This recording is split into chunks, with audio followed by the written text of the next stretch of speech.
Mesdames et messieurs, bonjour et bienvenue au Sommet mondial sur l'intelligence artificielle au service du bien social. Je m'appelle Xenia Fontaine de l'Union internationale des télécommunications à Genève et j'ai l'honneur de présenter le webinaire d'aujourd'hui « Les défis à venir pour l'IA et l'économie créative, impact sociétaux des machines, propriété intellectuelle et développement à l'horizon 2030 », organisé en partenariat avec la Délégation générale Wallonie-Bruxelles à Genève, le réseau francophone de l'innovation et l'Organisation internationale de la francophonie. Et tout d'abord, l'UIT est l'institution spécialisée des Nations unies pour les technologies, l'information et la télécommunication.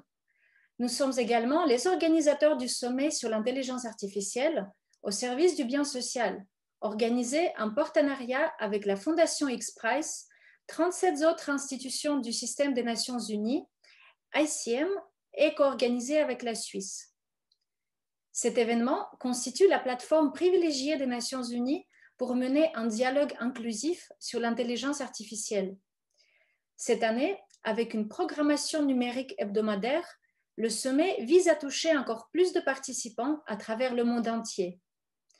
Et avec le programme L'intelligence artistique, le sommet offre également une plateforme internationale aux artistes du monde entier afin d'exposer leur vision artistique sur un avenir durable avec l'IA. Par exemple, l'année dernière, nous avons accueilli des artistes internationaux qui ont posé des questions sur le rôle de l'IA dans nos vies et sur notre créativité en tant qu'humains. Et en raison de l'intérêt croissant pour ce sujet, nous avons lancé cette année un appel international à des projets artistiques Vision d'un avenir durable avec l'IA. Nous avons reçu plus de 100 projets d'œuvres d'art sur ce thème qui ont été présentés dans le cadre de la campagne sur les réseaux sociaux, l'artiste de la semaine, le podcast hebdomadaire avec les artistes, ainsi qu'une première mondiale sur la collaboration avec un musicien IA. Et avant de vous présenter la modératrice d'aujourd'hui, permettez-moi de vous rappeler que si vous souhaitez poser une question, veuillez utiliser l'onglet questions-réponses. Nous comptons particulièrement sur votre participation avant de créer une session interactive. Et j'ai un premier défi pour vous. Veuillez nous indiquer dans le chat la ville ou le pays d'où vous vous connectez. Et je vais le faire moi-même. Donc, je me connecte de Genève.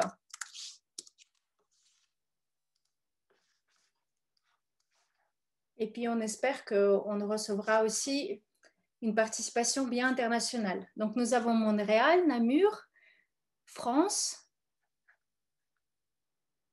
Buenos Aires, Montréal encore. Parfait. Bienvenue tout le monde. Et maintenant, j'ai le plaisir de vous présenter Madame Flora Six, journaliste de formation, de pratique et de cœur. Elle a travaillé durant les 5 dernières années au sein du KIC. Redevenue indépendante depuis peu, elle s'intéresse toujours aux sujets et questions sur le croisement des arts, des sciences et des nouvelles technologies. Flora, bonjour et bienvenue. Bonjour Xenia. Merci beaucoup et merci à l'UIT de nous accueillir au sein du sommet mondial AI for Good. Aujourd'hui, j'invite les intervenants à me rejoindre avec leur caméra. Ils sont là, ils sont derrière. Voilà, ils arrivent. Et bonjour à toutes, bonjour à tous. Merci de nous suivre pour ce webinaire consacré au défi de l'intelligence artificielle et de l'économie créative au regard des impacts sociétaux des machines, de la propriété intellectuelle et du développement à l'horizon 2030. Déjà dernier webinaire de notre saison autour de l'intelligence artificielle dans l'art et dans les industries culturelles et créatives. C'est à l'occasion de la sortie du guide éponyme « L'intelligence artificielle dans l'art et dans les ICC » publié par l'Organisation internationale de la francophonie en mai 2020 avec le soutien de Wallonie-Bruxelles International, un guide qui a été coécrit par Octavio Coulez et Thierry Dutoit, qui est né la volonté de partager ces contenus et d'aller finalement un pas plus loin en ouvrant le débat. Au final, une trentaine d'intervenantes, d'intervenants ont joué le jeu, des artistes, des entrepreneuses, des entrepreneurs, des chercheuses, des chercheurs, des juristes, professeurs, experts, expertes. Ils nous ont montré, ils ont exposé, ils ont exprimé l'état de leur recherche, de leur pratique également leurs observations, certaines recommandations. Bref, ils ont partagé avec nous leur flamme avec grande générosité. Dynamisme de l'Afrique francophone, excellence francophone en matière d'intelligence artificielle sur l'échiquier international, IA dans la chaîne culturelle, autant de thématiques que nous avons eu beaucoup de plaisir à partager avec vous. Comme les 4 webinaires précédents, la conférence d'aujourd'hui est enregistrée, elle sera mise en ligne sur les chaînes YouTube de la délégation Wallonie-Bruxelles à Paris, ainsi que sur le réseau francophone de l'innovation. Je vous partagerai les liens dans le chat juste après. Mais pour l'heure, il est grand temps de faire un tour de table et de vous présenter les panélistes d'aujourd'hui. Le mot d'introduction revient à Fabienne Rotter, qui est déléguée générale de la Fédération Wallonie-Bruxelles et de la Wallonie auprès des Nations Unies à Genève. Depuis la fin des années 80, elle occupe différents postes liés à la francophonie, un fil rouge qu'elle ne lâche plus et qu'elle conjugue à une volonté d'impulser une dynamique numérique en participant notamment aux négociations de la Convention de l'UNESCO en 2005 pour la protection et la promotion de la diversité des expressions culturelles. Octavio Coulez, co-auteur de la publication de l'intelligence artificielle dans l'art et dans les industries culturelles et créatives dont je vous parlais un peu plus tôt, est éditeur numérique, philosophe, chercheur et membre du groupe d'experts de l'UNESCO, chargé de rédiger une recommandation sur l'éthique de l'intelligence artificielle. Il va invoquer aujourd'hui avec nous le besoin d'inclure la culture dans les plans IA nationaux. Il cédera ensuite la parole à Paolo Lanteri, qui est avocat spécialisé en droit de la propriété intellectuelle. Il travaille auprès de la division du droit d'auteur de l'Organisation mondiale de la propriété intellectuelle. Il nous présente le contexte et il va épingler pour nous les enjeux en matière de droit d'auteur sur l'année écoulée au sein de l'OMPI. Fondatrice et présidente de l'ONG AI Impact Alliance, dont l'objectif est de faciliter une implantation éthique et responsable de l'intelligence artificielle pour le bénéfice du plus grand nombre, Valentine Godard est elle aussi avocate, mais ce n'est pas tout. Artiste et experte des Nations Unies sur les implications éthiques et sociales de l'intelligence artificielle, elle plaide en faveur du rôle déterminant des arts dans la gouvernance numérique. Aude Bernheim co-signe avec Flora Vincent le livre L'intelligence artificielle pas sans elle, dont je vous recommande chaudement la lecture. Chercheuse pas en intelligence artificielle mais en biologie, Aude Bernheim a toutefois développé une série d'outils, notamment basés sur l'intelligence artificielle, afin de rapprocher féminisme et science dans le but de faire progresser l'égalité. Elle nous montrera comment ces outils, vecteurs de biais, peuvent aussi devenir des leviers pour l'égalité des genres. Carolina Quintana est coordinatrice du programme Partenariat et Réseau pour l'économie créative de la CNUSED, la conférence des Nations Unies sur le commerce et le développement. Elle est membre de l'équipe d'experts qui a produit en 2008 le premier rapport sur les perspectives des Nations Unies en matière d'économie créative, un rapport qui a facilité l'insertion de l'économie créative dans les agendas nationaux et internationaux du développement économique. Elle nous donnera un aperçu de l'analyse des industries culturelles créatives vues par la CNUSED et puis elle partagera également quelques petites perspectives en matière d'économie créative pour l'année 2021.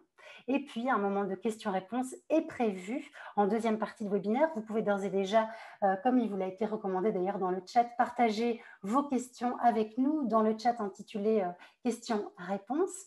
Je vous souhaite un très bon webinaire. Je cède la parole à Madame Fabienne Rotter, déléguée générale de la Fédération Wallonie-Bruxelles et de la Wallonie auprès des Nations Unies à Genève. Merci Flora. Bonjour à toutes et à tous. Merci de nous avoir rejoints pour suivre ce webinaire qui s'inscrit, comme l'a rappelé Flora, dans le cycle de conférences initié par Wallonie-Bruxelles International et la délégation générale Wallonie-Bruxelles à Paris et l'Organisation internationale de la francophonie. 5 conférences qui constituent un impressionnant travail. Et Flora, d'ailleurs, je pense, a déjà bien cerné les contours et les résultats qui pourraient être attendus et exploités de ce travail. Alors, je suis très heureuse, évidemment, de ce partenariat avec l'UIT, que je remercie vraiment d'avoir intégré cette conférence dans son sommet AI for Good, mais aussi avec la francophonie. Le multilinguisme dans les organisations internationales est en effet une condition essentielle pour la diversité, mais aussi pour la bonne santé démocratique. C'est aussi un enjeu important, bien sûr, pour l'intelligence artificielle, tout comme la propriété intellectuelle, mais ça, nous aurons bien entendu l'occasion d'y revenir. Les enjeux sociétaux à venir en matière d'intelligence artificielle acquièrent une couleur particulière dans le domaine de l'art et des industries culturelles et créatives, secteur que l'on pensait jusqu'à présent réservé à l'humain. La créativité semblait en effet jusqu'à peu réservée aux créateurs et non aux machines. Il y a souvent la crainte exprimée ou non exprimée que l'intelligence artificielle remplace l'humain. Mais la lecture du guide de l'OIF et de WebAI nous montre que dans les secteurs artistiques, on peut se servir de l'intelligence artificielle pour augmenter l'expérience humaine et non la remplacer. Il n'y aurait donc aucune raison en fait d'opposer l'un à l'autre. Pour nous, l'humain doit clairement rester au centre des préoccupations et des dispositifs. L'intelligence artificielle est un secteur d'intérêt prioritaire pour les gouvernements belges francophones également. Le gouvernement d'ailleurs de Wallonie a mis en place une stratégie numérique dans laquelle l'intelligence artificielle est très présente.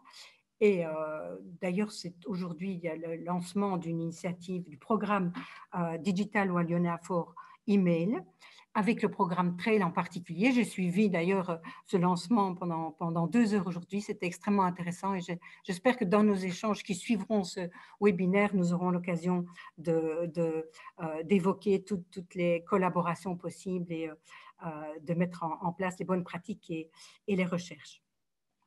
Alors, j'espère également que le fruit de ces 5 webinaires nourriront la réflexion de nos gouvernements, de nos opérateurs en faveur des industries culturelles et créatives. Je suis persuadée que dans tout ce cycle, il y aura d'excellentes choses à partager et à nourrir en termes de perspectives et de suivi. Voilà, pour terminer, je remercie évidemment chaleureusement les intervenants, nos partenaires, vous toutes et tous qui nous suivez. Et je passe la parole à Octavio. Cher Octavio, à vous la parole. Merci. Bon, merci beaucoup, Madame Reuter. Merci, Flora. Merci, Madame Fontaine. Bonjour à tous et à toutes. J'aimerais tout d'abord remercier l'UIT pour nous avoir accueillis aujourd'hui. Et puisqu'il s'agit du 5e webinaire d'un cycle qui a été très, très riche, très intense, j'aimerais aussi remercier Wallonie-Bruxelles, surtout Giacomo Vampini, Soraya Sanardo et toute l'équipe, ainsi que l'OIF. Dans le dernier webinaire qui traitait sur la question de l'intelligence artificielle en Afrique, plusieurs des panélistes ont insisté sur l'importance d'avoir un plan national d'intelligence artificielle. Ils pensaient surtout aux pays africains, mais cette recommandation, je pense qu'elle peut s'appliquer à tous les pays du monde.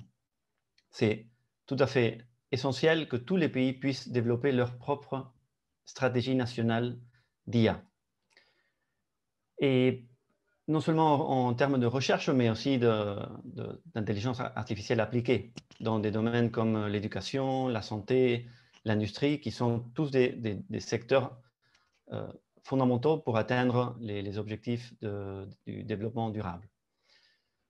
Dans le guide que nous avons coécrit avec Thierry Dutoit, nous avons proposé une recommandation additionnelle.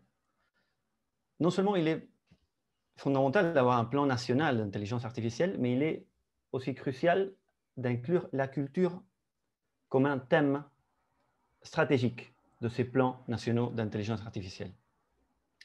Donc, il s'agit, par exemple, de voir comment utiliser l'intelligence artificielle au niveau national pour enrichir le patrimoine culturel, pour préserver la diversité des langues, pour augmenter la créativité des artistes, pour rendre plus productif le travail des ICC, pour créer de nouveaux emplois dans les secteurs créatifs, pour promouvoir la découvrabilité en ligne des expressions culturelles locales et pour protéger le droit d'auteur, entre autres.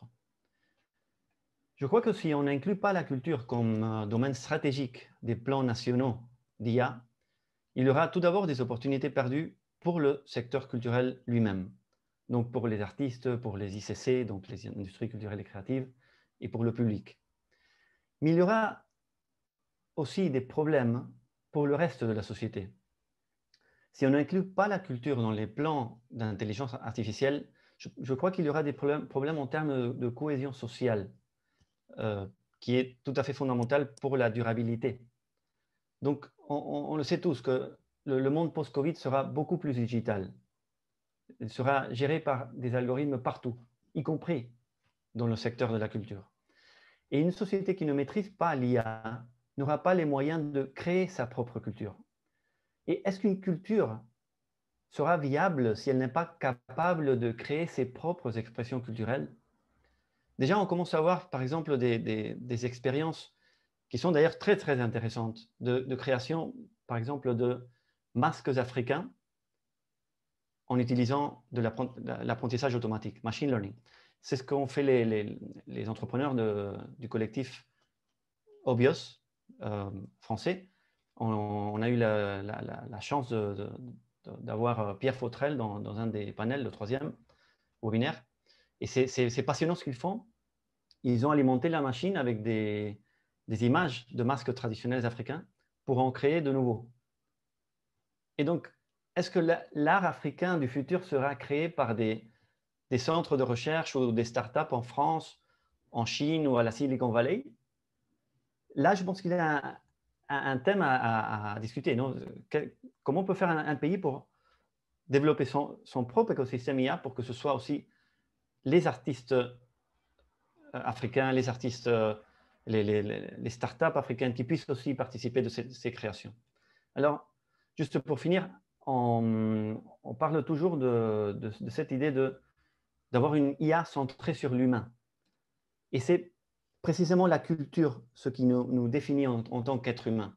Donc, je pense que c'est tout à fait fondamental dans le débat sur l'IA et le développement durable de mettre au centre la question culturelle. Merci beaucoup. Et je passe la parole à Paolo Lantelli. Merci beaucoup, Octavio, et merci beaucoup aux organisateurs, Wallonie-Bruxelles International et l'Organisation internationale de la francophonie, et bien sûr aussi à la OIT pour l'accueil.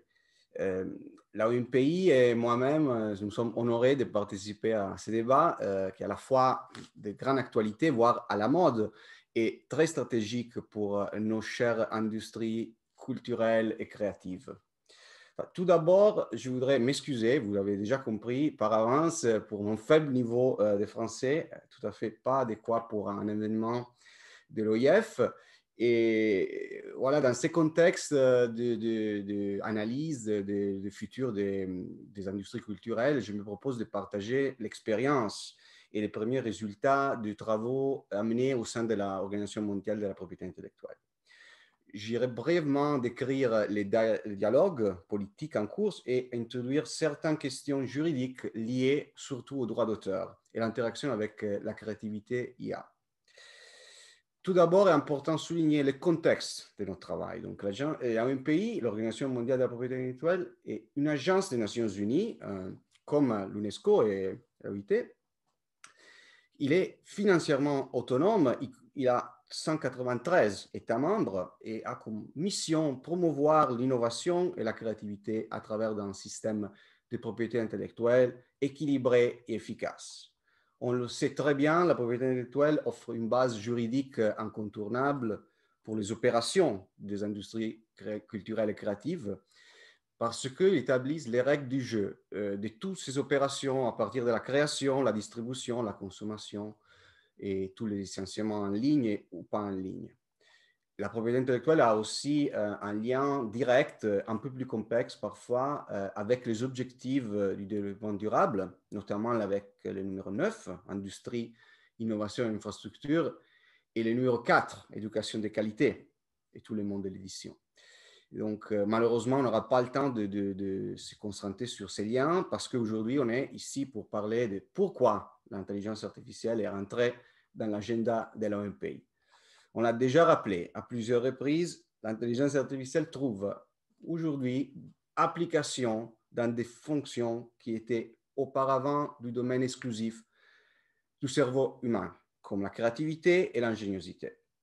Donc, sans grande surprise, les questions relatives à l'impact qu'il y a sur le système de propriété intellectuelle font l'objet d'une attention exponentielle. Un nombre croissant de gouvernements, notamment la France, l'Angleterre, les États-Unis, ont déjà commencé à discuter cette spécifique question à niveau national et aussi, bien sûr, dans différents forums qui sont représentés aujourd'hui et, bien sûr, au sein de l'OMPI. Le débat qui s'appelle Dialogue international sur la politique de propriété intellectuelle par rapport à l'intelligence artificielle est tout récent. C'est commencé à la fin de 2019. Et là, elle avait comme objectif trouver les bonnes questions, les questions même à soulever et analyser, non pas les réponses. On n'est pas là encore. Donc, la question fondamentale, bien sûr, à la base de tout ce processus, c'est analyser si la propriété intellectuelle, telle qu'on la connaît aujourd'hui, peut continuer à jouer son rôle principal, qui est d'encourager la créativité et l'innovation, ou si par contre le système aura besoin d'adaptation ou de quelques changements. Conformément au mandat de l'OMPI, la portée, l'éventail des sujets couverts par cette discussion est vraiment limitée, ciblée à la propriété intellectuelle dans sa définition la plus large. Ça veut dire incluant les brevets, les marques, les inventions et bien sûr les droits d'auteur. Donc, et ça veut dire aussi que même en reconnaissant l'énorme importance et pertinence des sujets déjà évoqués par toutes les organisations participantes aujourd'hui, des sujets comme l'éthique, la protection des données privées, l'engagement des utilisateurs, qui maintenant aujourd'hui ont un rôle clé vraiment pour la distribution des œuvres protégées sur Internet, ou aussi les métadonnées dans la gestion du droit d'auteur. Tous ces sujets-là, ce n'était pas vraiment ciblé par notre débat, parce que le débat s'était centré sur le système juridique de la propriété intellectuelle. Le processus était ouvert à tous les parties prenantes, pas seulement aux États membres. Et là, c'est déroulé sur différents volets. On a eu des réunions au début physiques à Genève et après, bien sûr, en ligne, où des milliers de participants ils ont participé depuis tout le monde. On a aussi eu un document, la base de ces discussions, c'était un document qui est accessible, bien sûr, des synthèses de toutes les questions qui ont proposé analyser dans un processus après. Et la question, c'était, est-ce qu'on est d'accord sur les questions? Et on a ouvert ces documents à une procédure de contribution écrite. Dans un an, on a reçu un peu plus de 350 opinions, contributions écrites. Et comme je vous disais, c'était un modèle multiparti, multi-stakeholder, que c'était un peu différent. C'est un peu différent des processus traditionnels chez l'OMPI. Et donc, aujourd'hui, on a une source d'information extrêmement riche sur la plupart des divers sujets, mais surtout une image vivante de la plupart des intérêts en jeu. Parce que dans les contributions écrites, on a bien sûr les gouvernements, mais on a aussi toutes les associations industrielles et professionnelles de l'industrie de la musique, de l'édition, du cinéma, les sociétés de gestion collective, les entreprises individuelles comme Tencent, IBM, ou des ONG représentant les usagers, les centres de recherche, les bibliothèques ou même des grandes entreprises de Silicon Valley. Donc là, on a vraiment tout l'éventail de différentes opinions, des intérêts en jeu énormes économiques. Le débat, c'est quoi le sujet de fond? Les sujets de fond, c'était tous les domaines du droit de la propriété intellectuelle. Pour ceux qui concernent les droits d'auteur, évidemment, je devrais résumer des dizaines de questions en quelques grandes catégories. La première question plus importante, c'est comment on va différencier les œuvres générées de manière autonome par la IA de celles créées avec l'assistance de l'intelligence artificielle. L'intelligence artificielle comme utile en main des auteurs. Toutefois, comme déjà rappelé dans l'étude, la guide au sujet de ce débat aujourd'hui, la plupart des processus de création ne sont pas totalement autonomes et nécessitent que les humains jouent un rôle actif et souvent très important dans différentes phases, aussi dans la sélection finale des résultats. Cette considération est le point de départ du tout débat parce que, évidemment, chacune de ces deux catégories mérite un traitement juridique différent. On commence avec la première, que c'était vraiment la ciblée par le débat. sur l'opportunité et la manière de protéger les œuvres générées de manière autonome par l'intelligence artificielle, la réponse était pratiquement consensuelle. Une majorité écrasante des soumissions défend haut et fort la position selon laquelle, bien sûr, il faut un être humain pour déclencher la protection des droits d'auteur. Le droit d'auteur est et devrait rester centré sur l'être humain. L'anthropocentrisme du système découle d'arguments philosophiques, juridiques, sémantiques et aussi de l'observation objective que la grande majorité des législations imposent un lien entre des concepts de base tels comme l'originalité, la durée des droits, l'exercice des droits moraux aux personnes physiques. Là, pas trop de discussion. Deuxièmement, dans les cadres actuels, il y a une réalisation que l'analyse de ces questions, des questions relatives aux œuvres créées avec l'assistance de l'intelligence artificielle pourrait fournir en fait un champ de discussion plus empirique et pragmatique. Dans les cas où l'intelligence artificielle et les humains créent ensemble, en principe, la protection sera accordée lorsque l'intervention humaine est considérée comme étant de nature créative et l'œuvre passe le test d'originalité. Alors là, on pourra discuter de si c'est plutôt l'ingénieur du software ou l'utilisateur de ce système. Et je serais content de répondre à votre question. Les opinions au sujet, notamment, sont très différentes. Il y a aussi des pays qui ont des législations qui règlent directement ce sujet. Un autre thème, les derniers, du sujet des grands débats et des opinions très polarisées, c'est concerne l'apprentissage des machines, le machine learning automatique. Comme nous l'avons déjà expliqué dans la guide, très bien, tout comme les peintres, les compositeurs, les journalistes en intelligence artificielle doivent se former, étudier pour pouvoir créer de nouvelles œuvres de valeur. Donc, dans ce processus de formation, l'intelligence artificielle ingère, utilise du matériel d'apprentissage qui peut être protégé par le droit d'auteur, notamment des créations comme des articles, la littérature, des peintures. Contrairement aux élèves, les étudiants humains qui peuvent apprendre en conservant des informations dans leur cerveau, l'intelligence artificielle doit normalement stocker, reproduire des copies du matériel d'apprentissage dans sa mémoire. Il doit également, normalement, exercer certaines actions comme la modification, l'adaptation de ces fichiers, le partage des copies avec d'autres systèmes informatiques, l'exécution, la communication au public.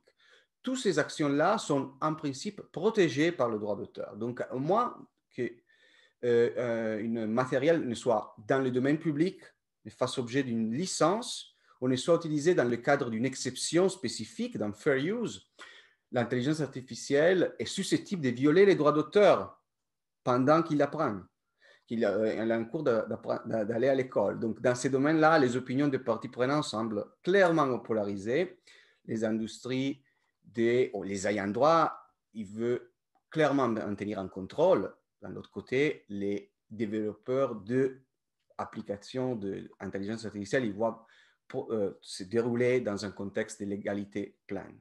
Donc, en regardant le futur, répondre à ces questions sous-jacentes aura des implications fondamentales pour les industries créatives, le développement de l'intelligence artificielle et, en fin de compte, pour la société dans son ensemble. Un appel général à la prudence a été reçu de plusieurs groupes de parties prenantes dans ces débats, qui souligne que le système de propriété intellectuelle actuel offre déjà suffisamment de flexibilité et adaptivité pour faire face à un grand nombre de défis. Tout en félicitant le processus de consultation et en reconnaissant la pertinence du sujet, et aussi en reconnaissant l'importance de la sécurité juridique, ils nous ont rappelé qu'il convient recueillir davantage de preuves de l'existence des problèmes réelles et des barrières concrètes avant d'entamer tous les exercices de définition des normes. En laissant de côté, bien sûr, un débat sur les enjeux et sur des politiques publiques telles comme celles qu'on est en train de dérouler maintenant. En conclusion, je crois que comme tout grand changement majeur dans la technologie, la société, l'économie, pour trouver des mesures viables et consensuelles, nous aurons besoin de processus décisionnels équilibrés, inclusifs et longs aussi, qui nous tiendront probablement occupés pendant les années à venir. Voilà un résumé de notre travail des dernières années. Merci beaucoup de votre attention et je passe maintenant la parole à Valentine Gothard. Merci. Oui, bonjour. Bonjour, merci à l'UTI pour votre accueil, à l'OVIA pour son invitation à les représenter, à Flora Six pour la modération. Merci et à tous nos participants d'être ici avec nous d'un peu partout sur le globe. J'ai été invitée aujourd'hui pour vous parler un peu de l'organisme AI Impact Alliance et surtout de son projet Art Impact AI. Et je voudrais partager avec vous mon écran. Donc, je vais faire ça à l'instant. Juste une petite confirmation peut-être dans le chat que tout s'est bien rendu, que tout le monde voit bien.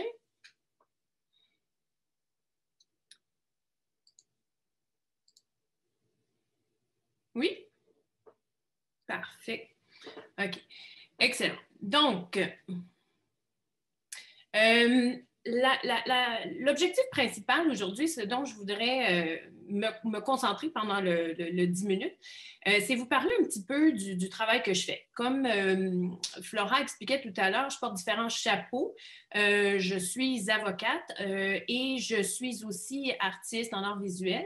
L'organisme AI Impact Alliance que j'ai fondé il y a 3 ans facilite un développement éthique et responsable de l'IA à travers, entre autres, en plaidant effectivement pour le rôle important des arts et de la culture dans des politiques publiques, dans une gouvernance numérique qui soit inclusive, informée et en continu. On fait effectivement face à le défi d'essayer de cerner des enjeux qui sont complexes, tout en voulant inclure un plus grand nombre de citoyens dans cette discussion.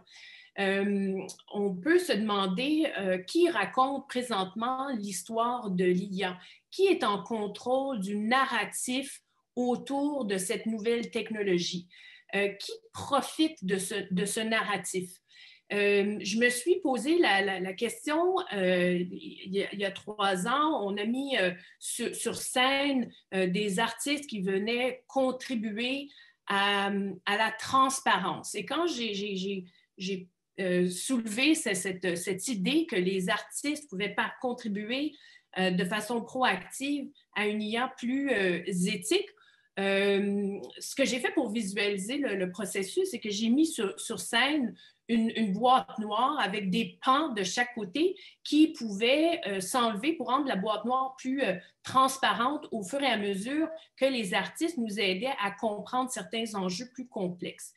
Il est certain que l'intelligence artificielle va avoir un impact sur le rôle, sur les industries créatives, mais le voyage que j'ai fait l'année passée, c'était plutôt pour comprendre, en fait, comment les artistes et les travailleurs culturels eux-mêmes percevaient l'intelligence artificielle, quel potentiel ils voyaient, quel risque ils voyaient, mais surtout, comment les artistes voulaient avoir un impact sur l'intelligence artificielle.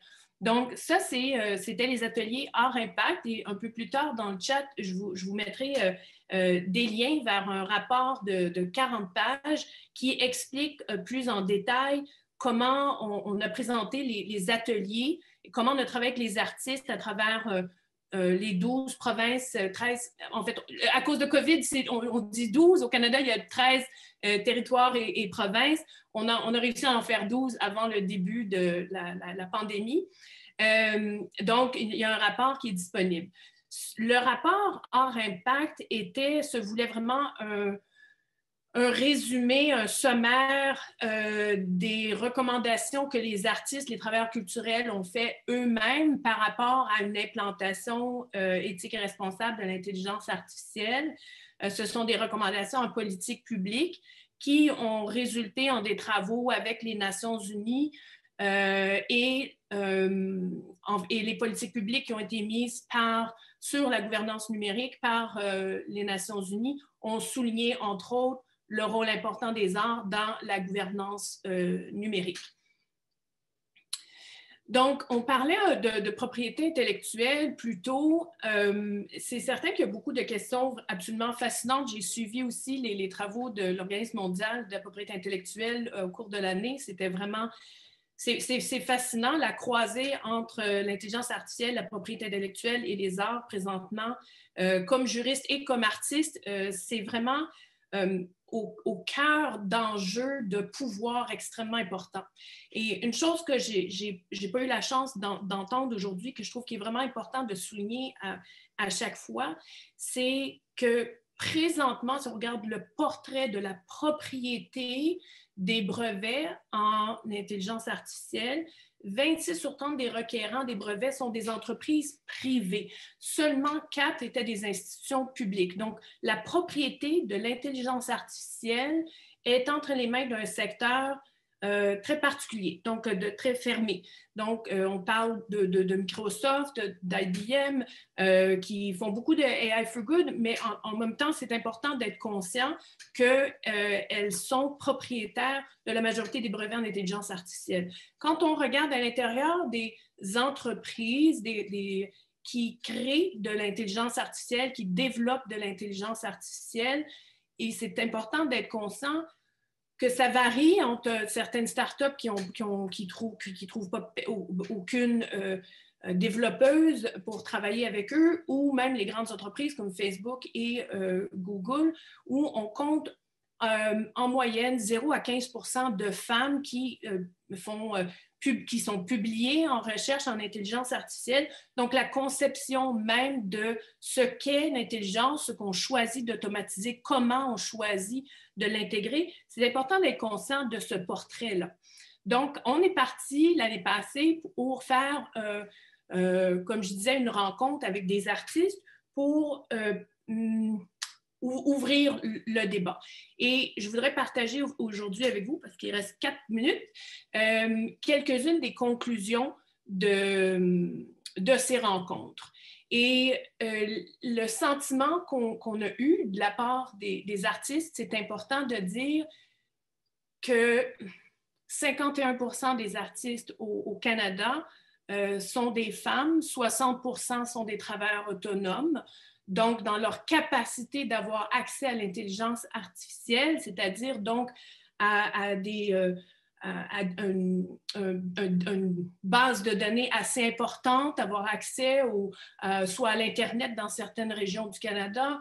Il y a vraiment une liste d'épiceries qui est dans le rapport hors impact qui permettrait d'améliorer l'accès à l'intelligence artificielle. Parce que l'intérêt pour utiliser l'IA dans leur pratique artistique ou dans des entreprises créatives touristiques, l'intérêt, il est là. Donc, c'est important de regarder la liste d'épicerie et se demander pourquoi ces artistes, travailleurs culturels ne s'en servent pas présentement. Ce n'est pas parce qu'il y a un manque d'intérêt.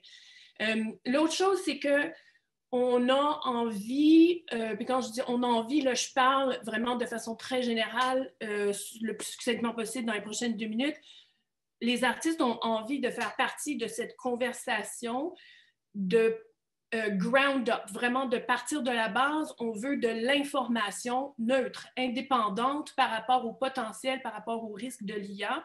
On veut être capable de faire ses propres choix. On veut être capable d'analyser les impacts pour sa communauté et faire des choix en allant de l'avant. Donc, les artistes peuvent contribuer à la transparence de l'intelligence artificielle, c'est-à-dire qu'ils aident les citoyens à comprendre des enjeux, à explorer avec eux et faire des choix informés par rapport à l'utilisation de l'IA et façonner l'avenir de l'IA dans la société. De cette façon-là, basée sur de la recherche qui a été faite en matière d'innovation politique publique, les arts sont en fait une force conductrice importante pour des politiques d'intelligence artificielle informée, pour des politiques en nouvelles technologies, en fait, et permettent de revitaliser le processus démocratique dans l'adoption de directives, de réglementations sur le développement et la gouvernance de l'IA. Et il me reste quelques petites une minute. Donc, je voudrais juste partager avec vous, entre autres, le projet qui résulte de ces recommandations. C'est une plateforme qui s'appelle Art plus AI. C'est une galerie interactive. C'est un espace où on peut faire un partage de connaissances interdisciplinaires sur liées à la société. C'est un contenu qui est accessible, qui est engageant et qui permet de faire un saut immersif dans un avenir numérique inclusif et durable. Et je mettrai les liens un petit peu plus tard là-dessus. Je mettrai aussi les liens pour les 8 recommandations qui ont été faites auprès des Nations Unies cet été. Celles-ci sont celles dont j'ai parlé aujourd'hui. Donc, le soutien de l'engagement citoyen, de la conception critique, meilleur accès et se concentrer sur des stratégies de propriété intellectuelle qui soutiennent un secteur culturel florissant. Merci.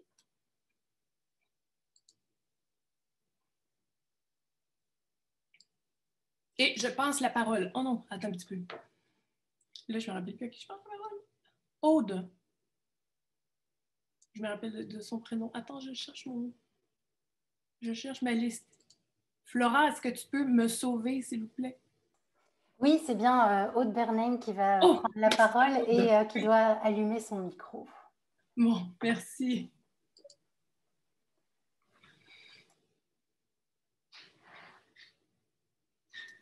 Je voulais juste partager du coup mon écran.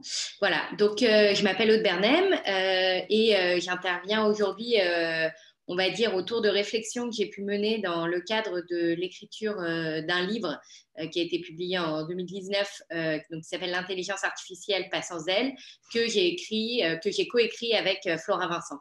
Donc, toutes les deux pour un peu nous situer. Donc, déjà, je vous parle de Paris.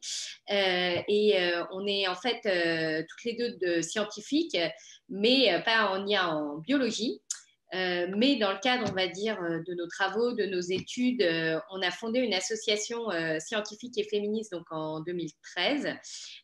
Donc, on a coprésidé pendant 4 ans. Et donc, à partir de là, on a commencé à s'intéresser à tous les liens entre, on va dire, égalité femmes-hommes et science. Science, on va dire, en général, mais plus précisément, on peut dire des sciences un peu dures.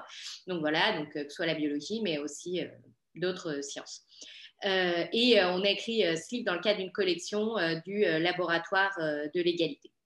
Donc, je ne vais pas vous faire un résumé d'absolument tout ce qu'on a écrit dans le livre, mais j'aimerais juste brosser quelques thématiques et questions auxquelles on répond. Et le point de départ du livre, c'était se poser la question des liens et des enjeux entre IA et égalité. Et donc, ces enjeux sont multiples et on peut vraiment voir qu'on peut comprendre les problèmes selon plusieurs angles. Donc, tout d'abord, en fait, je pense que beaucoup d'entre vous sont au courant, mais donc, il y a une absence de femmes dans le secteur. Donc, on s'est posé la question de comment expliquer l'absence de femmes dans le secteur. Ensuite, là aussi, c'est des choses qui commencent à être connues de beaucoup de monde. C'est que les algorithmes, en fait, reproduisent un certain nombre de stéréotypes existants dans la société et vont donc avoir des résultats qu'on peut dire sexistes, donc vont avoir des biais. Et donc, ça va en fait de potentiellement exclure automatiquement dans des processus de recrutement des CV de femmes, ou en termes de santé, il y a des biais raciaux qui ont été déterminés, ou dans le cadre de la justice. Donc, il y a tout un tas de biais qui sont documentés aujourd'hui. Et du coup, ce qu'on a essayé de faire dans le livre, c'est de prendre toutes les étapes de construction d'un algorithme et de décortiquer vraiment ces étapes-là à la lumière de à quel moment on va avoir des biais et comment ils viennent. Et du coup, là, on voit vraiment qu'à toutes les étapes de création d'un algorithme, on va avoir des biais potentiels. Et du coup, souvent, c'est vrai que là ce que j'ai pu montrer, c'est plutôt, on va dire, négatif. Quand on associe intelligence artificielle et égalité, on a tendance à voir ça comme quelque chose de pas très positif parce qu'il n'y a pas assez de femmes et parce qu'en plus, ça produit des résultats sexistes. Donc, on n'est pas GG. Mais du coup, ce qu'on a aussi essayé de voir, c'est quelles sont les solutions et je pense qu'un des aspects très positifs, c'est que le secteur a quand même comparé à des secteurs, on va dire, qui sont beaucoup plus anciens que l'intelligence artificielle, si on parle de ces sujets, au final en quelques années, au lieu de en quelques centaines d'années ou millénaires pour certains. Et au-delà de ça, et ce sur quoi j'aimerais insister un peu plus longuement avec vous aujourd'hui, c'est qu'en fait, on peut essayer de retourner le problème dans l'autre sens et de se poser la question de comment les outils d'intelligence artificielle peuvent nous aider à faire progresser l'égalité. Et donc, c'est là-dessus que j'aimerais insister. Et bien sûr, si vous voulez lire la suite, vous pouvez acheter le livre ou vous le procurer ou lire. Il y a pas mal de textes et de commentaires qui reprennent les idées principales du livre en ligne qui sont accessibles gratuitement. Et il y a un résumé du livre qu'on a sur un site internet où vous verrez qu'il y a le site à la fin. Et donc, du coup, donc ce que j'aimerais parler, c'est l'IA comme levier de l'égalité, avec cette idée que l'intelligence artificielle permet vraiment de faire des choses absolument fantastiques dans beaucoup de domaines, et donc pourquoi pas dans le domaine de l'égalité femmes-hommes. Et c'est une phrase qu'on a dit dans le livre qui est qu'il est plus facile de changer des lignes de code que des mentalités. C'est-à-dire que maintenant, on pourrait se demander si, voilà, on sait que les algorithmes étaient biaisés, dans le mauvais sens, vu qu'ils reproduisaient les stéréotypes existants dans notre société et du coup en défaveur des femmes ou par exemple de minorités ethniques. Et la question, c'est est-ce qu'on ne peut pas les biaiser, mais cette fois-ci, on va dire dans le bon sens, donc je mets des guillemets, donc c'est-à-dire dans un sens qui viserait à aller vers une société un peu plus égalitaire. Et du coup, c'est un peu ce genre de réflexion qu'on essaye de mener. Donc, pour juste rapidement un peu introduire le sujet, et notamment parce qu'on est aussi en train de discuter de tout ce qui est lien avec art, et voilà. Dans le cadre en fait, des réflexions qu'on a menées dans ce livre, le format du livre n'est pas forcément le plus adapté pour discuter avec un certain nombre de personnes. Donc, on a collaboré avec 2 artistes. Vous pouvez trouver sur le lien du site internet que je vous montrerai à la fin et que je mettrai dans le chat, une collaboration donc, avec une BD qui a été éditée autour de ces thématiques, mais aussi un illustrateur et un graphiste qui a fait et des vidéos et une exposition liée à ces thématiques d'inégalité artificielle, on les a appelées. Donc vous pouvez trouver ça en ligne et vous pouvez le télécharger, c'est gratuit, c'est diffusable, faites-en ce que vous voulez. Donc ça, c'est une petite vidéo sur ce thème. Et je crois que vous n'aurez pas la musique.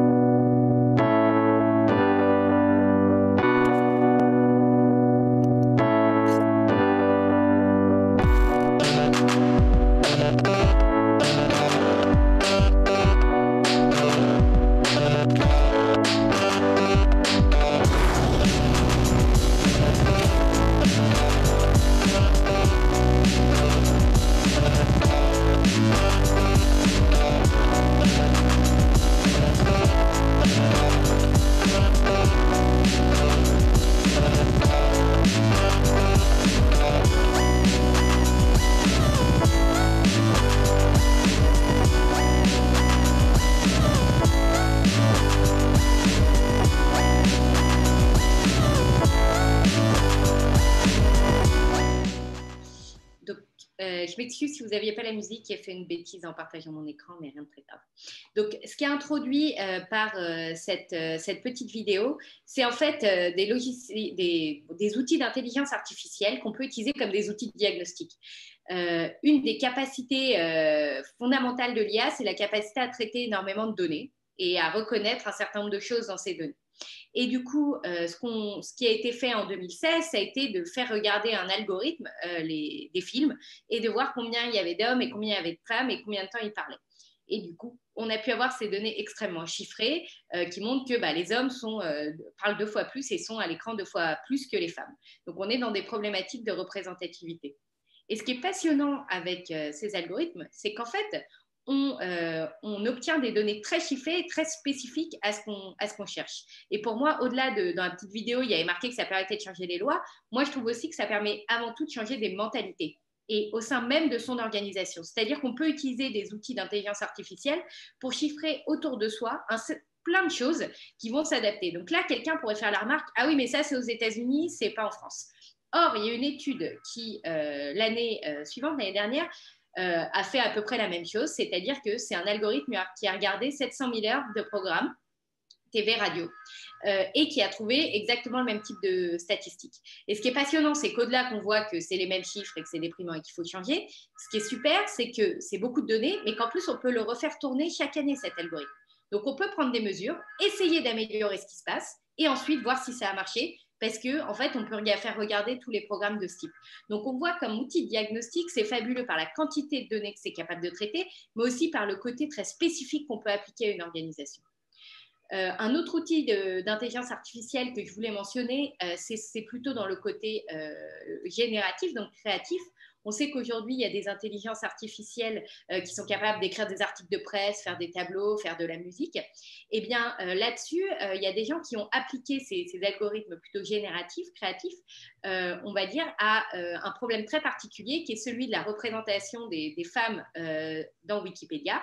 Et donc, il y a très peu de biographies de femmes et notamment de femmes scientifiques. Et alors, il y a des initiatives individuelles comme Jess Wade qui a écrit des centaines de biographies de femmes, mais il y a aussi donc une société qui s'appelle Primer qui, en gros, générer un algorithme qui va chercher en ligne des gens qui devraient être sur Wikipédia, des femmes scientifiques, et générer des biographies, on va dire, des débuts de biographies qu'ensuite les gens peuvent compléter. Donc là, on est dans un autre type d'algorithme.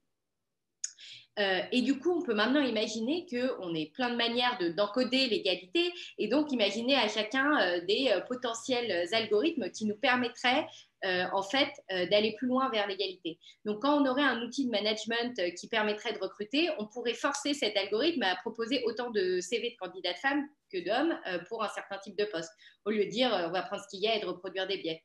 De la même façon, il y a eu des études qui montraient des biais sur la rémunération. On pourrait aussi avoir un outil qui, c'est quelque chose sur lequel on a travaillé, qui, pendant une réunion, va analyser des temps de parole, qui est présent dans une équipe, qui parle, pour essayer d'analyser des signaux plus faibles de parité.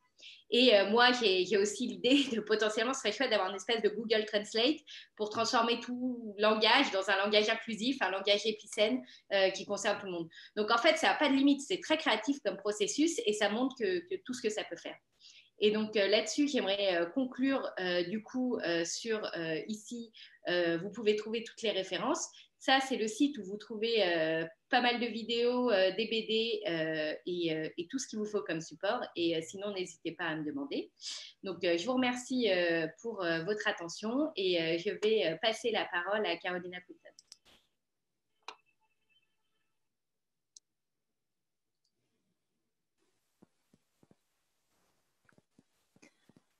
Merci, Aude. Bonjour à toutes et tous. C'est réellement un plaisir de participer dans ce séminaire. J'aimerais commencer par remercier la Fédération Wallonie-Bruxelles, la francophonie, la mission permanente de la Wallonie-Bruxelles à Genève et bien sûr à l'UIT pour l'invitation. Je suis Carolina Quintana et je travaille dans les programmes d'économie créative de la CNUSET, la Conférence des Nations Unies pour l'économie.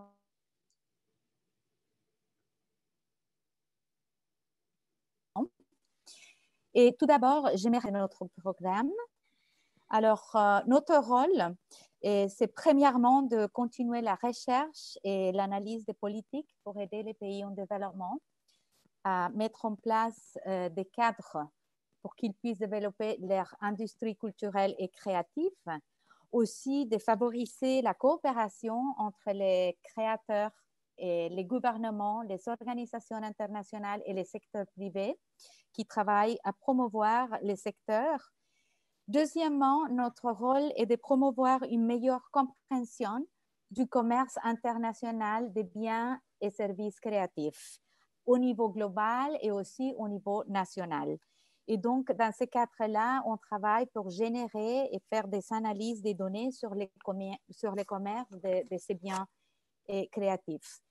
Et puis finalement, notre travail aussi consiste à créer des plateformes pour la promotion de l'économie créative en tant qu'outil de diversification économique. Donc, nous organisons des dialogues intergouvernementaux où nous parlons de comment avancer l'économie créative.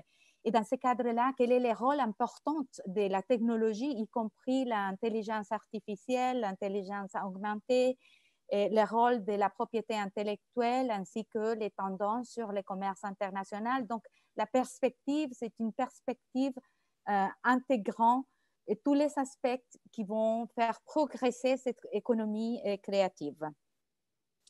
Maintenant, donc, comme vous avez vu, notre perspective est plutôt commerce et développement, et ça c'est assez vaste aussi. Mais ce qu'on a vu récemment avec les COVID, c'est que les services créatifs se développent parallèlement à cette économie numérique. Donc, la demande des contenus culturels qu'on a vu ces derniers temps durant la pandémie s'est intensifiée. Et la musique, les cinémas, les jeux vidéo, ils sont tous en fait très liés au commerce électronique. Et ça, nous pensons qu'il a favorisé aussi le développement de ces industries. Le COVID-19 a vu de nombreux créatifs se tourner en effet vers des plateformes et technologies numériques, y compris l'intelligence artificielle, pour se connecter avec le public et aussi les consommateurs. Maintenant, le défi sera de savoir comment monétiser, n'est-ce pas, et cela et augmenter la répartition équitable des revenus. C'est un débat qui vient depuis longtemps, mais qui va continuer. Et peut-être que l'intelligence artificielle va pouvoir, d'une façon plutôt plus équilibrée, faire rémunérer, faire valoir la création des artistes de plusieurs pays, des pays en développement et pas seulement dans les pays plus développés. On a vu par exemple Netflix a ajouté plus de 25 millions d'abonnés pendant les premiers semestres de cette année. Ça, c'est assez considérable. Ça montre en fait que la créativité, la création continue. Et il y a des vecteurs pour pouvoir, pour tous, de pouvoir partager de cette créativité, mais il faut encore regarder des aspects où l'intelligence artificielle pourrait être un facteur déterminant pour créer des équilibres.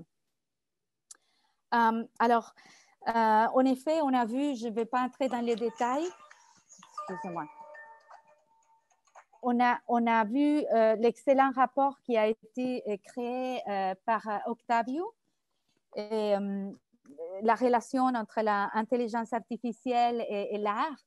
On a vu des exemples de pays francophones.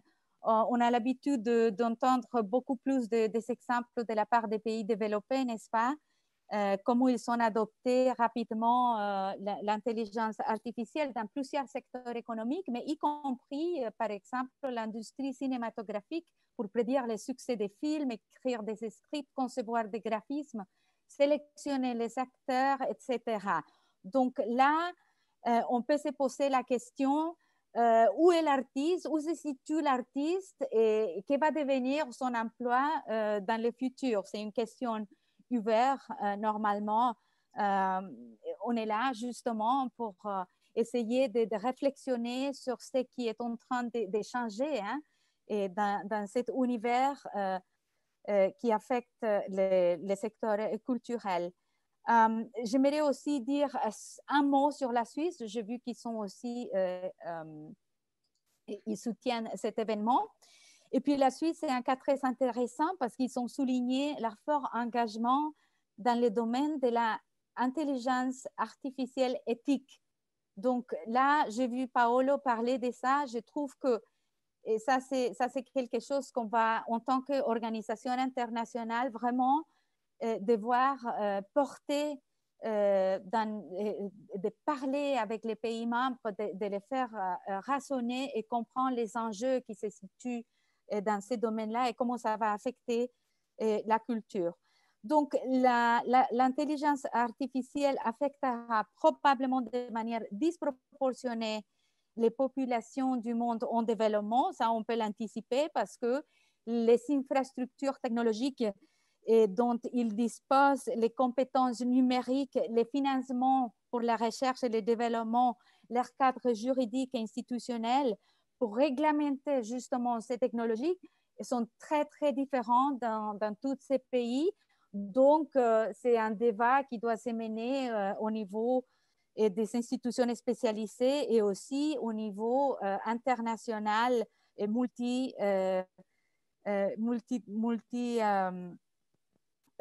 au niveau global, on va dire. Un autre impact que je voulais relever, parce que ça, c'est très important, c'est l'impact sur les marchés du travail. Et selon la CNUSED, les nouvelles technologies, en particulier l'intelligence artificielle, entraînera inévitablement un changement majeur sur les marchés du travail, y compris la disparition d'emplois dans certains secteurs et aussi la création d'opportunités dans d'autres. Donc, c'est aussi un domaine où on va devoir examiner des nouvelles compétences, des différentes compétences et une nouvelle génération aussi de politiques de protection sociale, parce que nous, déjà, comme nous savons, les secteurs culturels et industrie, ils travaillent aussi déjà dans des conditions précaires dans certaines parties du monde. Donc, il faut innover dans ce sens-là. Il faut aussi avoir des grands investissements dans l'éducation en offrant à tous un accès à vie aux opportunités d'apprentissage. Parce que pas seulement les industries culturelles et créatives vont devoir apprendre la maîtrise des nouvelles technologies comme la IA, tout le monde en fait, hein, on est tous obligés d'aller vers cette nouvelle économie digitale et donc le système éducatif doit s'adapter. Et nous ne connaissons pas encore les potentiels réels de l'IA, mais nous pensons qu'il faut renforcer les liens culture, technologie et développement. Il est important de réfléchir, comme on a entendu les autres intervenantes, le rôle de la créativité humaine dans les sociétés futures et si elle représente une opportunité, dans quelles conditions, quelles sont les conditions pour favoriser cet développement, en particulier pour les industries créatives. C'est un débat ouvert. Et ce que nous savons, c'est que l'économie créative gagne du terrain dans les terrain de la vision contemporaine du développement et que l'intelligence artificielle va jouer un rôle très, très important. Et dans ces cadres-là, et particulièrement dans l'accomplissement du développement des objectifs du développement durable. Et dans ces contextes-là, je voulais finir par parler d'une résolution des Nations Unies qui vient justement renforcer cette idée de la contribution vers les objectifs de développement durable. C'est l'Assemblée générale des Nations Unies qui a approuvé la résolution et déclare l'année 2021 comme l'année internationale sur l'économie créative. Et cette résolution encourage tous les organismes des Nations Unies ainsi que tous les parties prenantes à participer, à sensibiliser, à promouvoir la coopération et le réseautage, les partages des meilleures pratiques et des expériences sur les industries culturelles et créatives, à développer les capacités des ressources humaines et promouvoir un environnement propice à tous les niveaux. J'aimerais dire, pour finaliser, la CNUSED ainsi que la UNESCO sont les points focaux pour l'implémentation de cette résolution, mais il y aura des autres organismes internationaux qui seront invités. Et nous avons établi une feuille de route des événements qui auront lieu en 2021 auxquels vous pouvez accéder. Nous aimerions bien partager avec vous et vous encourager en fait à parler avec les gouvernements, les créatifs, les organisations, les associations, à réaliser des événements dans cette année pour pouvoir utiliser cette opportunité à les inciter à faire leur contribution au développement durable, mais aussi encourager des actions concrètes visant à soutenir une économie créative, car c'est un secteur qui a été fortement frappé durant cette crise, et puis aussi à s'intéresser et intégrer plus ce qui est les technologies comme l'intelligence artificielle. Merci. Merci beaucoup, Carolina. Et j'en profite pour toutes et tous vous remercier pour vos interventions à nouveau très riches.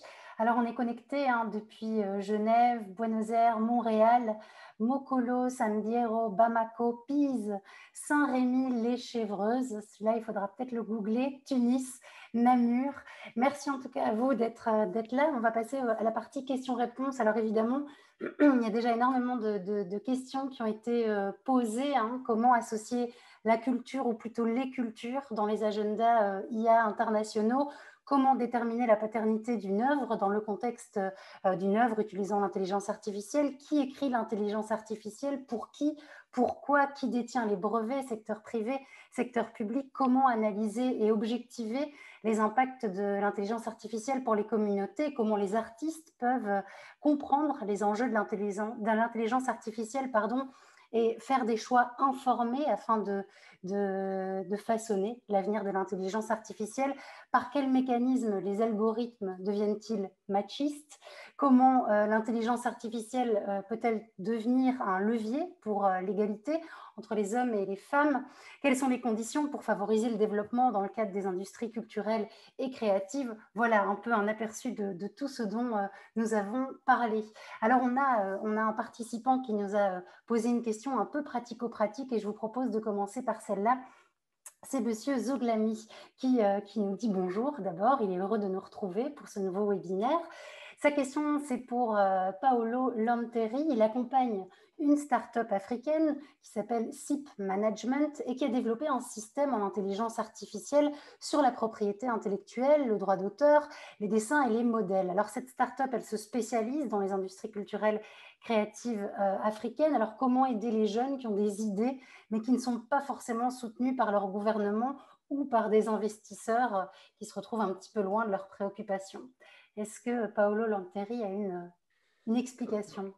Oui, merci beaucoup pour cette question, que c'est absolument de grande actualité. Et là, je suis obligé d'être réaliste. L'AEMPI est une organisation qui est gérée par ses États membres. Donc, nos ayants droit sont les gouvernements.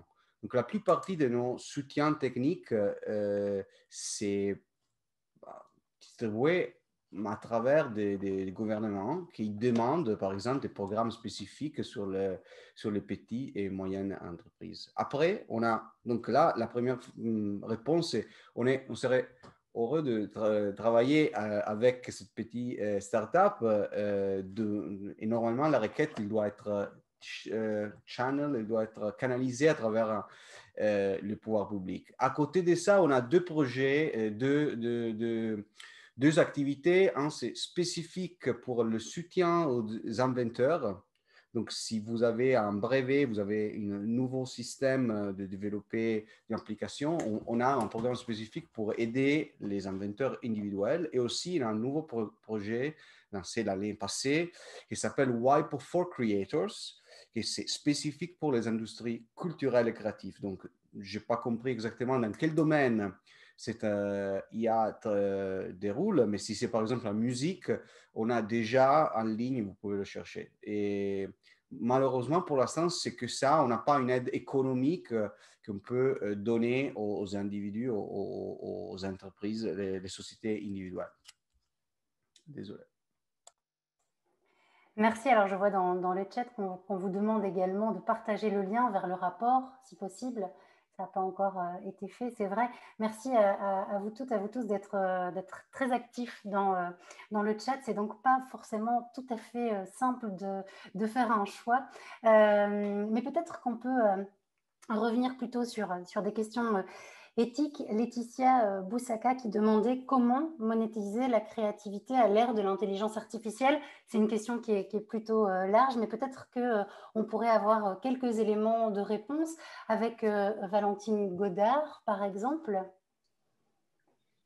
Oui, bon, mais merci de m'interpeller. En fait, ce que je vais faire, c'est que je vais vous référer à aller voir les travaux extrêmement inspirants de Kimani Godard. Et j'ai mis le lien, je le remets ici pour le bénéfice de tout le monde, pour que ce soit bien clair.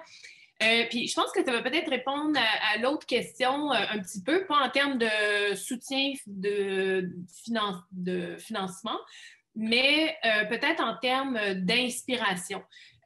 Kimani, elle est basée à Genève et au Bénin. Je pense qu'elle a les pieds un peu aux deux endroits. Et ce projet start-up qui est basé sur sa recherche et son haut niveau d'expertise en matière de propriété intellectuelle nous permet, en fait, vise à utiliser l'intelligence artificielle pour éviter l'appropriation culturelle. Donc, dans le fond, pour monétiser ce qu'elle appelle des grassroots innovation and creation. Donc, j'ai jamais réussi à traduire grassroots très bien en français, là, mais une innovation, des projets créatifs qui commencent à la base. Donc, je vous invite à aller voir sa page parce que c'est vraiment la personne que j'ai découverte cette année, que j'ai invitée à la conférence que j'organise annuellement hier en mission sociale.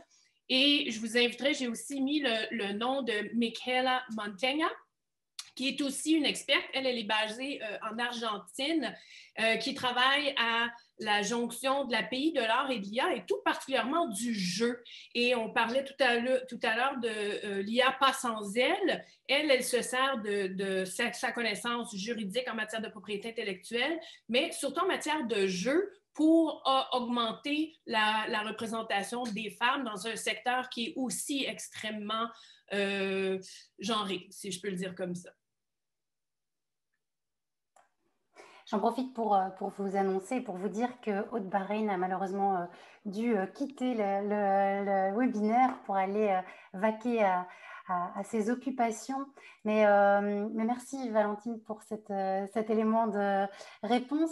Il y avait une autre question qui était celle de comment est-ce qu'on peut s'assurer finalement de l'intégrité des recherches pour toutes ces compagnies, pour tous ces organismes. Alors évidemment, on se doute fort bien que justement, chaque organisme a son propre modèle de gouvernance avec ses moyens de contre-pouvoir.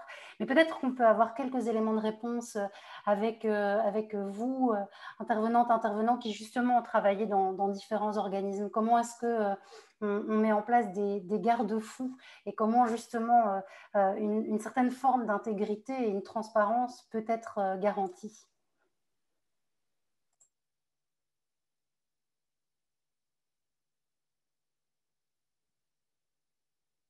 Alors, je ne sais pas qui veut prendre la parole à ce propos. C'est vrai que je n'ai pas désigné, mais allez-y, je vous en prie.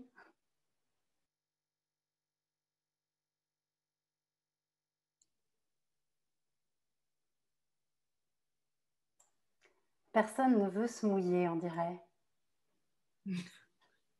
Moi, pour être honnête, j'étais certaine que quelqu'un d'autre prendrait la parole. Alors, mon esprit est comme parti dans le chat et puis j'ai comme un peu manqué la question. Alors, en toute transparence, si tu veux la répéter, peut-être que je peux répondre. Là, mon œil était comme parti parce qu'il y a quelqu'un dans le chat qui parlait du futur des musées et puis je suis sur le conseil d'administration du Musée des Beaux-Arts ici à Montréal. Alors, j'ai été complètement distraite. Je suis vraiment désolée. C'est pas du tout un problème. J'aime beaucoup cette honnêteté, justement. Valentine Godard qui est partout, à la fois sur le chat et à la fois qui répond à nos questions. Merci. Je posais la question de justement l'intégrité dans les recherches et les mécanismes à mettre en place pour justement s'assurer qu'une certaine forme d'intégrité et une éthique de l'intelligence artificielle soit prise en compte et notamment dans les processus de recherche au sein des organismes. Écoute, je ne sais pas si ça va répondre vraiment à la question en termes d'intégrité, parce que je pense qu'au cœur de tous les chercheurs que je connais, l'intégrité, elle est là. Par contre, j'ai envie de mettre dans le chat la référence à un livre de Steve Wertzler qui s'appelle Electric Sounds et qui réfère à l'historique de la réglementation en matière de nouvelles technologies. Plus spécifiquement, dans ce contexte-là, c'est acoustic media, donc les médias acoustiques. Et c'est intéressant de voir, on parlait tout à l'heure de propriété intellectuelle, comment il y a eu un regroupement d'entreprises qui ont pris le contrôle sur les brevets. Il réfère au concept, en fait, de l'institutionalisation de l'innovation et de la créativité. Donc là, je reviens au milieu de la recherche. Qui finance les recherches à l'intérieur des universités? qui est juste à l'extérieur des universités en attendant pour pouvoir créer des systèmes soit d'accélération ou des laboratoires qui vont ensuite prendre possession de la propriété intellectuelle. Moi, je pense que je fais juste soulever des questions, mais je me demande si on n'a pas une répétition de l'histoire qui est en train de se voir et si ça n'a pas un impact, en fait, sur quelle utilisation de l'IA on va mettre de l'avant et valoriser. Je peux donner un exemple. En fait, on va revenir à la fracture genrée en IA. Les centres de recherche en intelligence artificielle ont généralement un nombre de femmes en bas de 15%. À Montréal, c'est 5 à 7%. Donc, si on a une initiative qui sort seulement du milieu universitaire, du milieu de recherche en IA, automatiquement, statistiquement, on sait que ça va être une initiative qui va être, même si on veut améliorer l'accès à l'éducation à travers l'intelligence artificielle, on va se retrouver avec 4, 5, 6 jeunes chercheurs masculins en train d'essayer d'améliorer l'accès à l'éducation. Alors que l'éducation, quand on regarde en termes de nombre de travailleurs, travailleuses, c'est un secteur qui est fortement féminin.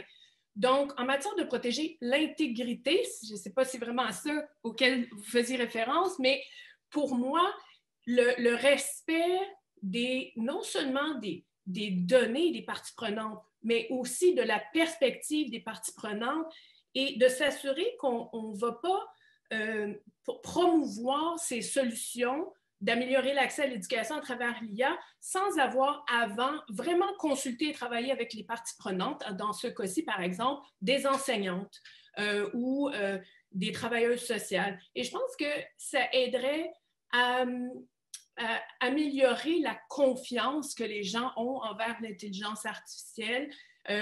Plusieurs chercheurs de grand renom vont souligner comment ça améliore la qualité des questions qu'on se pose, la qualité des données qu'on recueille, la qualité des questions, la conception des algorithmes et la pertinence de l'utilisation de l'IA qu'on en fait. Alors, je ne sais pas si j'ai répondu à la question, mais au moins, j'espère avoir provoqué d'autres. Si, très bien. Et en complément d'information, moi, j'aimerais dire qu'en effet, il y a très peu de chercheuses au féminin en intelligence artificielle. On estime plus ou moins à 12% de manière globale. Ce qui ne m'empêche pas de donner la parole à Octavio qui voulait donner un complément d'information sur ce que vous venez de dire. Oui, je suis tout à fait d'accord avec Valentine.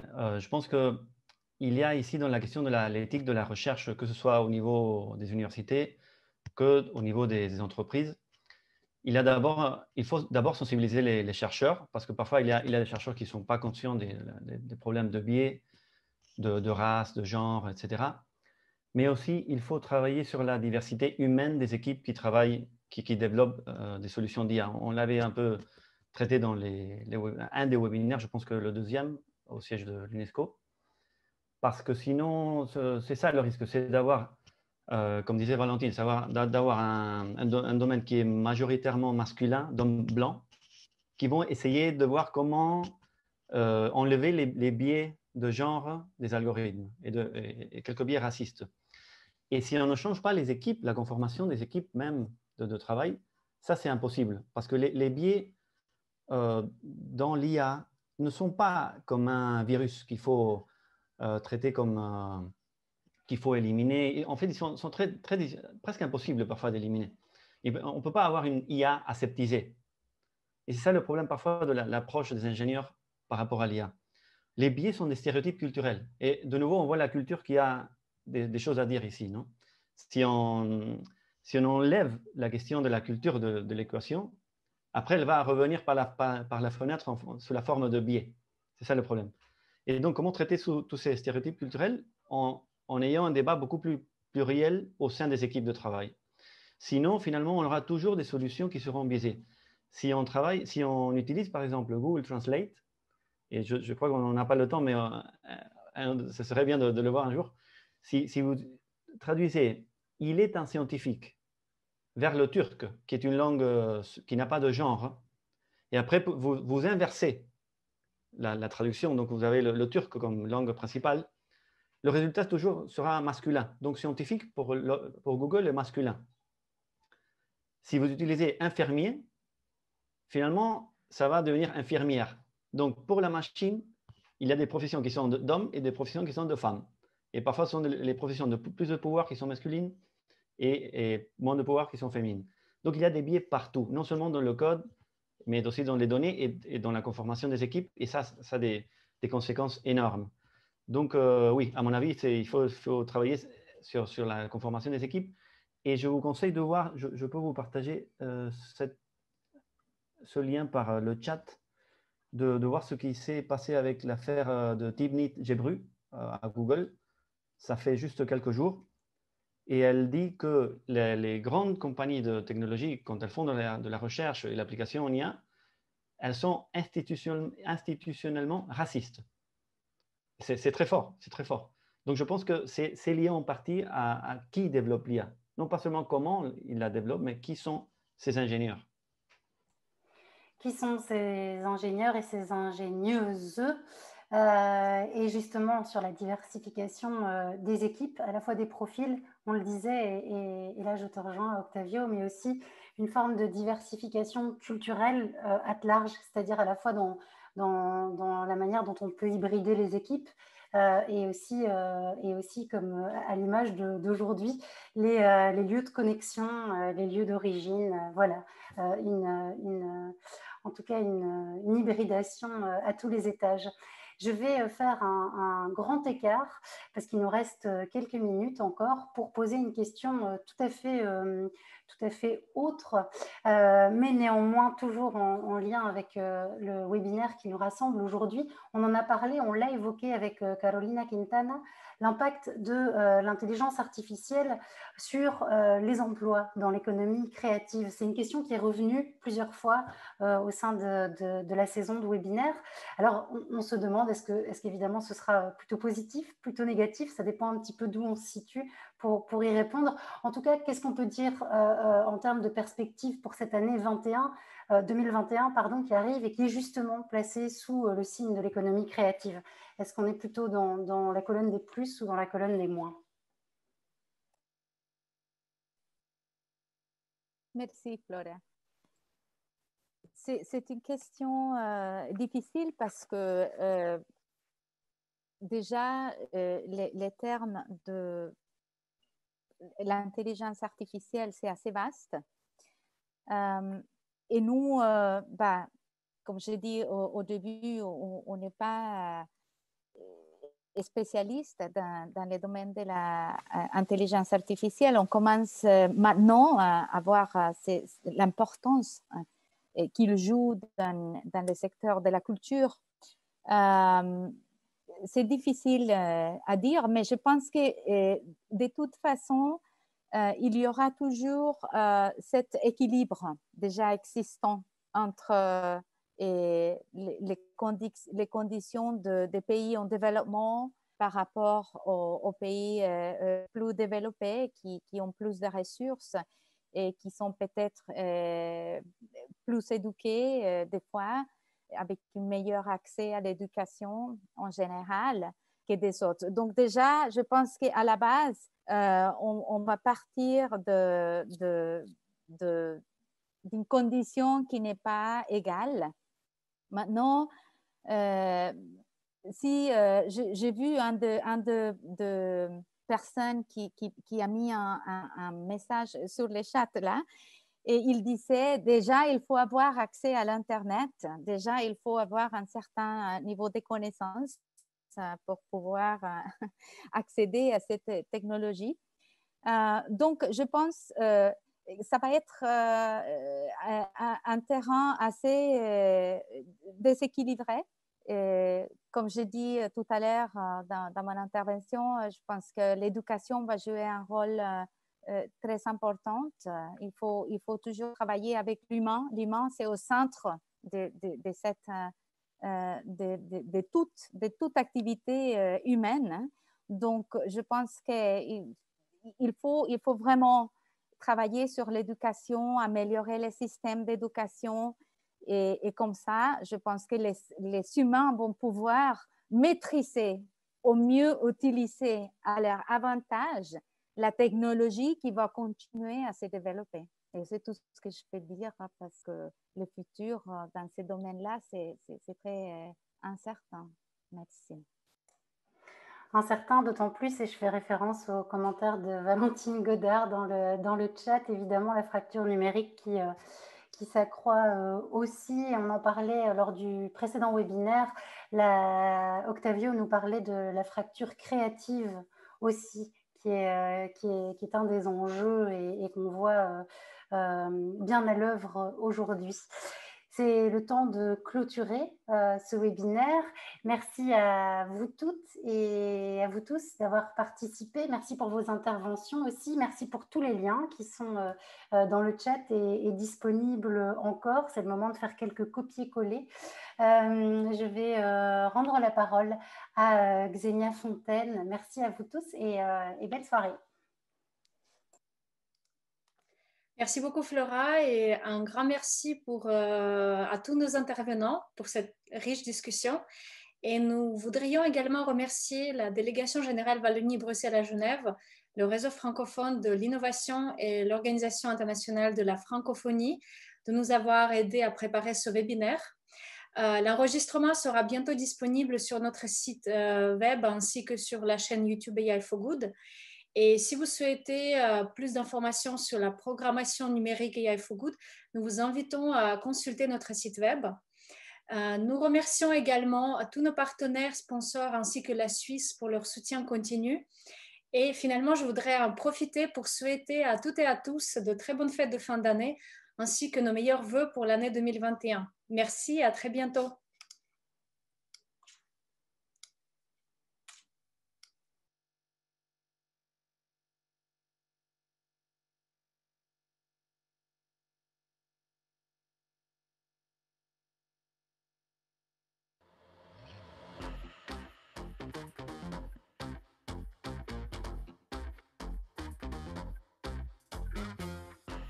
Selector, rewind selector, rewind selector,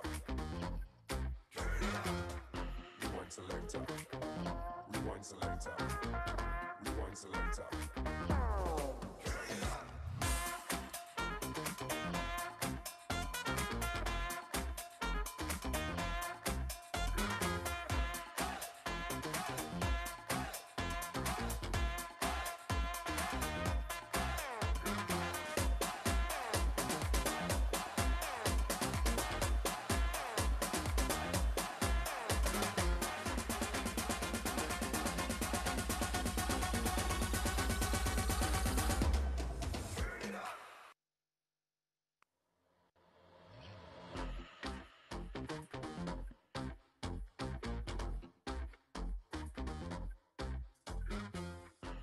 Selector, rewind selector.